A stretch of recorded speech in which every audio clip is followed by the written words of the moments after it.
Hi everybody, welcome to summer school. I'm your host, Grant Convoy. In this series we're going to be going over some really important skills that every artist should know, from perspective to shading to anatomy. We're going to cover it all. If you are one of my students, you're going to want to follow that schedule that I posted below. If not, go at your own pace, have fun, and let's get started.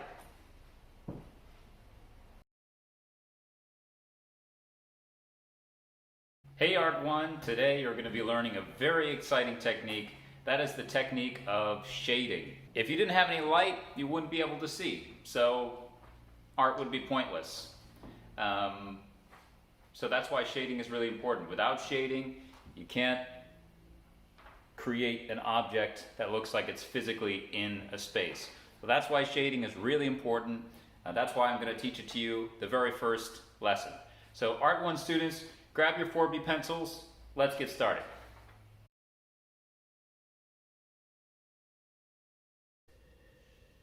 Hey everybody, welcome to lesson 1, gradients. For this lesson you're going to need your 4B pencil, a sheet of paper, and a ruler. If you don't have a ruler, it's not the end of the world. You just need a straight edge to draw against. So it doesn't actually have to have measurements, but it's kind of helpful if it does. Alright, getting started.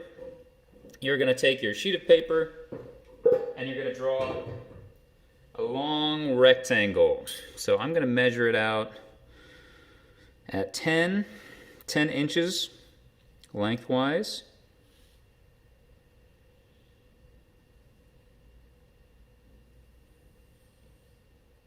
I'm going to make a little notch right there at the 10, one at the 9, the 8, the 7, and so on, all the way across.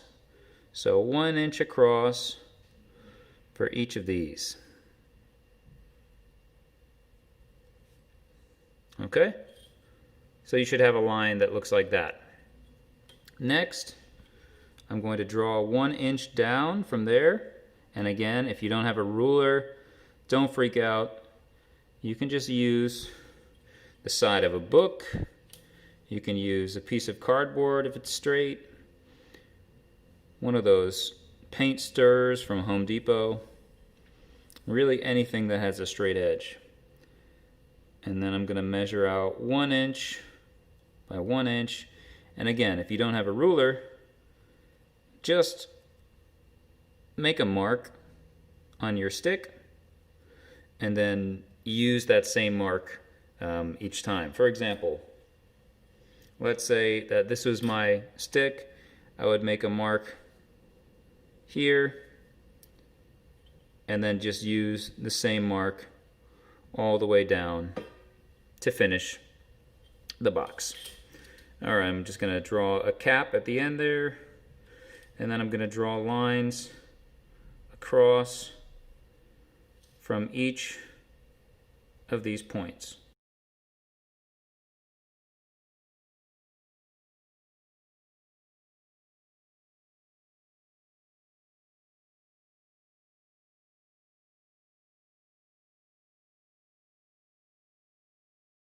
So make sure you use a ruler. Make sure that it looks clean. It should look presentable, even if you don't use a ruler. Make sure that it's straight, it's orderly. That's really important, just for your own benefit, more than anything else. Okay, getting started, we're going to number these 1 through 10. I'm going to start over the left with 1, and then 2, 3, 4. You guys should know how to count by now. All the way up to 10. Okay, so as we said before, for this assignment, we're going to put 10 as the darkest possible gradient, part of the gradient, the darkest possible tone, and then we're going to work back this way. So if you want, you can actually turn it upside down. If you're left-handed, it's great, because you can start over here and work your way this way, and you're not going to smudge. But if you're right-handed like me, if you want to start at the 10, you're definitely going to smudge as you move left. So I'm just going to turn it upside down. We're starting with number 10. So I just want to make it as dark as possible. And to do that, I just press down. You can go side to side. Ideally, you'd want to make circular motions to hide your lines. So actually, we're going to do it that way. We're going to make little circular motions. When I get to the edges, I will straighten out my lines. And I like to turn the paper to help me.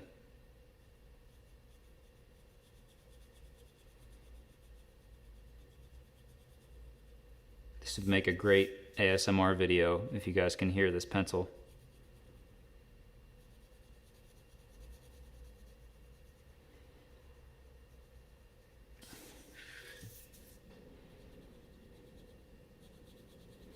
Probably gonna speed this up in the editing room. Oh, and I made a mistake.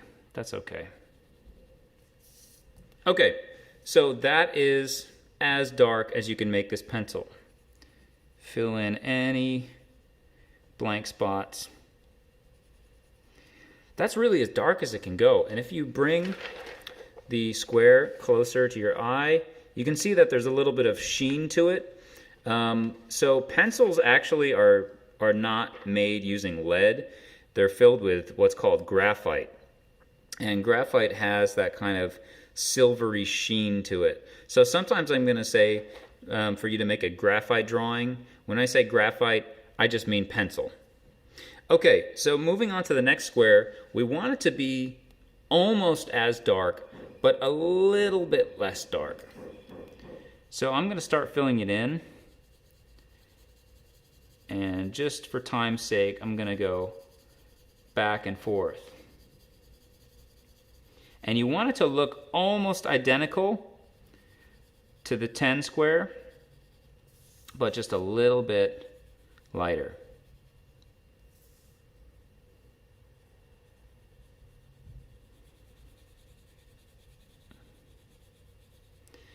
And you're going to continue this all the way to 0, or to 1. Sorry, you're going to continue this all the way to 1, where it's going to be just left blank. You're not going to draw any graphite into that square at all. So we're going to go all the way from 10 down to 1.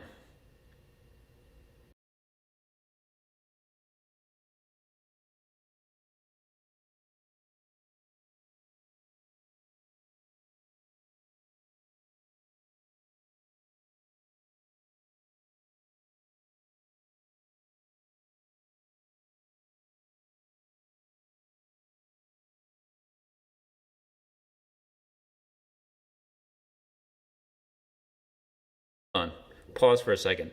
So before you continue, you might be wondering, okay, well, I get it. You draw more onto that square to make it darker, but it's not just about how much you draw. It's actually how hard you're pressing. So the great thing about the 4B pencil is it has such a nice range of tone. When we talk about range of tone, that means how many different types of tone, how many different levels of darkness can you create using just one tool. So the range of tone for this 4B pencil is basically right here. Okay, we can create 10 unique types of tone on this one gradient. So the way that we're going to do that is we're going to lighten up our pressure as we move down. You're basically just pressing less hard. It's not that difficult. It looks a lot more difficult than it is. Maybe it doesn't, but that's really all it is. You're pressing harder over here and lighter as you go down here. And remember to try to use that circular motion because it will help to hide your lines. All right, let's continue.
there you have it.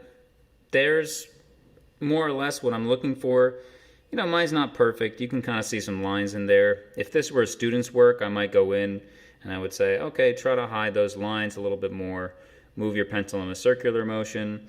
It's really important that you don't use an eraser or you don't smudge. And the reason that I say don't smudge is because smudging can make it look a little bit more inconsistent.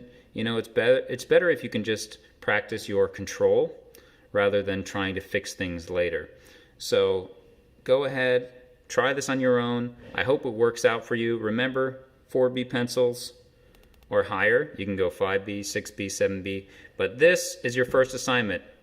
Go ahead, knock it out there, and I promise you the next time that you're doing a drawing, your tones will be greatly improved. Good luck.